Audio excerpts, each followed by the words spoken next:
How to use the beginner's immigration in Rise of Kingdom. In Rise of Kingdom, in order to use beginners like your teleport, first of all, that's called our early game jump. So this is what most players mean by getting a head start on a new kingdom. So it is a jump that lets you start on one server and build up a bit and then teleport to a new server to get ahead of other players still starting from zero.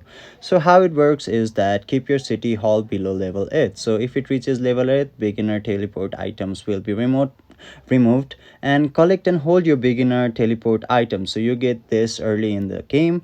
Zoom out on the world map and tap on the globe icon that might be found in your bottom right after you go to the world map, or the bottom left section here you can see there's a map.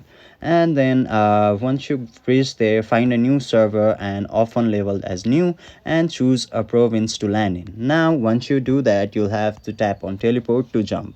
So basically that feature is currently removed from the game. The beginner immigration is not obtainable currently, but due to some reasons, if some players might still have that feature, then you can simply use that, but it's currently removed from the game and you can no longer use that feature. So explore the map fully. Caves, tribal villages, mysterious gives the golden keys to help you snowball fast, and that lets you jump fast as well. So you must do that before you reach the level of your town hall or your city hall level 8. And then yeah, that's the thing you keep in mind. Hopefully this video helps. Thank you.